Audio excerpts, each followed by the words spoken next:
एक बात हमेशा से चलती है, क्या?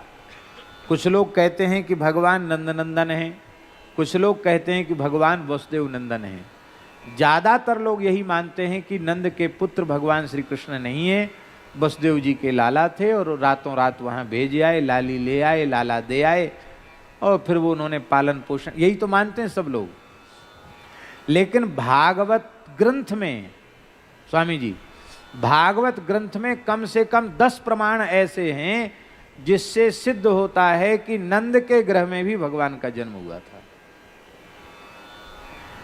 एक साथ 2 जगह भगवान का जन्म हुआ, और ये बात विनय पत्रिका के इस पद में गोस्वामी जी स्वीकार कर रहे हैं। गोस्वामी जी की कोई बात अशास्त्रीय नहीं हो सकती, और इसको हम शास्त्र से प्रमाणित कर रहे हैं। विष्णु यामल में जैसे रुद्र यामल है आगम, ऐसे विष्णु यामल आगम है, उसमें लिखा हुआ है। और इस विष्णु यामल के श्लोक को श्री सनातन गोस्वामी पाद ने भागवत जी की टीका में उद्धृत किया है। बहुत ध्यान से सुने, श्लोक लिखने योग्य श्लोक है।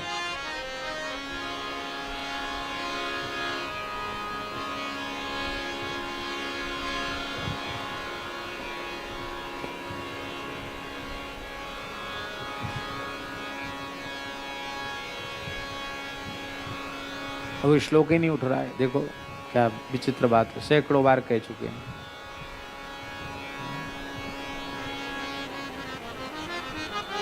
बड़ा सुंदर श्लोक है।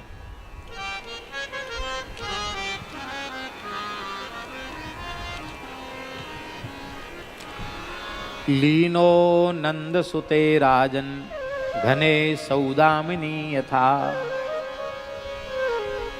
आधा श्लोक याद आ गया, हाँ अब पूरा आ गया। वसुदेव समानी तो विष्णु यामल का श्लोक है महाराज जी। वसुदेव समानी तो वासुदेवो खिलात्मनि लीनो नंद सुते राजन घने सौदामिनी यथा। पूरा श्लोक।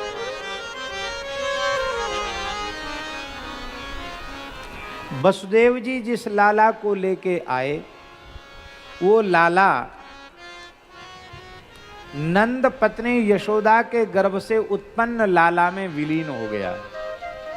आप लोग कहेंगे वहां लाला नहीं, वहां तो लाली हुई। नहीं, लाली भी हुई, लाला भी हुआ।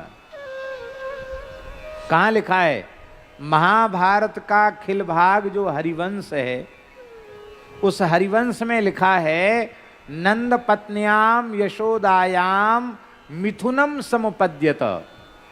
ये हरिवंश पुराण का, महाभारत का वाक्य है। नंद पत्नी यशोदा के गर्भ से 2 पैदा हुए, मिथुन। कौन? बोले गोविंदाख्यो पुमांस, गोविंद नाम का बालक पैदा हुआ और योग माया नाम की कन्या उत्पन्न हुई।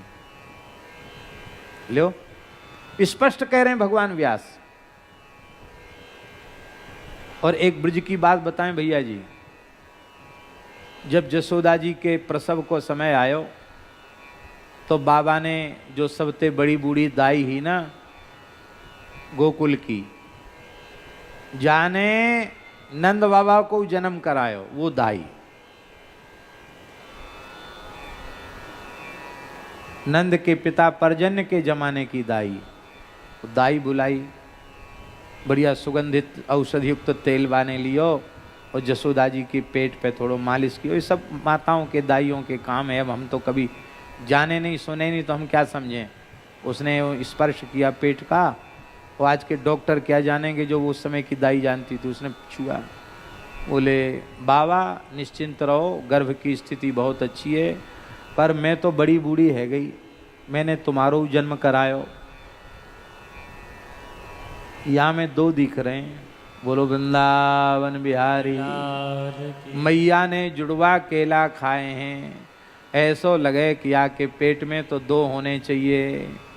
और मेरो अनुभव तो बता रहे हो कि एक लाला होना चाहिए और एक लाली होनी चाहिए। लो, पर लाली तो चली गई, लाला लाला रह गया। तो बोले फिर 2 लाला क्यों नहीं हुए? तो महाराज जी लिखते हैं, वो जो नंद बाबा वसुदेव जी जो बालक को लेके आए, वो नंद नंदन में विलीन हो गया। भगवान की लीला संपादिका शक्ति योग माया ने श्री वसुदेव जी के नेत्रों में नंद नंदन का दर्शन नहीं होने दिया, उन्हें केवल कन्या दिखाई पड़ी। और उन्होंने जैसे ही बालक रखा तो वो वसुदेव नंदन नंद नंदन में ऐसे विलीन हो गया, कैसे? बोले घने सौदामिनी था, जैसे मेघ में बिजली विलीन हो जाती। आप लोग कहेंगे दो लाला की जरूरत क्यों पड़ गई? एक ही लाला थे काम नहीं चल पायो, दो लाला की जरूरत कहाँ काय को पड़ गई? बोले इसलिए पड़ गई कि ब्रजवासी ये कभी सपने में भी नहीं सुनना चाहते हैं कि हमारे ठाकुर जी हमारे ब्रज को छोड़ के चले गए। अरे हमारे ठाकुर जी ब्रज छोड़ के चले गए तो हमें यहाँ क्या झक माराने यहाँ आए? किस लिए यहाँ ब्रज में? ये तो ब्रज ठाकुर जी का नित्य लीला धाम है। हम हैं वृंदावनम परित्यज्य पादमेकम न गच्छति। यही जड़खोर में ठाकुर जी ने सौगंध पर्वत है, सौगंधनी शिला है। ब्रजवासी बल्लभ सदा मेरे जीवन प्राण, इन तजी अनत न जाऊंगो मोहि नंद बाबा की आन। तो ठाकुर जी ऐसे झूठ बोलते हैं कि अपने पिता की सौगंध खा के चले जाएंगे ब्रज से। इसलिए नंद नंदन रूप से आज भी ब्रज में हैं और वसुदेव नंदन के रूप में कारागृह में प्रकट हुए थे। यहाँ क्यों आए? असुरों को मारने के लिए आए। ये मारने धाड़ने का काम, आग पीने का काम, पूतना के प्राण पीने का काम, अघासुर बकासुर सक्टासुर इन सबको तमाम करने का काम वो वसुदेव नंदन करते हैं। नंद नंदन ये सब कुछ नहीं करते, खाली माखन चोरी करते हैं, गैया चराते हैं, रास रचाते हैं, मधुर मधुर लीला करते हैं। ये मारने धाड़ने का काम ये नहीं करते हैं। और सब मेहनत वाला काम वो नारायण भगवान कर लेते हैं। और ये तो खाली चैन की बंसी बजाते हैं। ऐसे हमारे ठाकुर जी।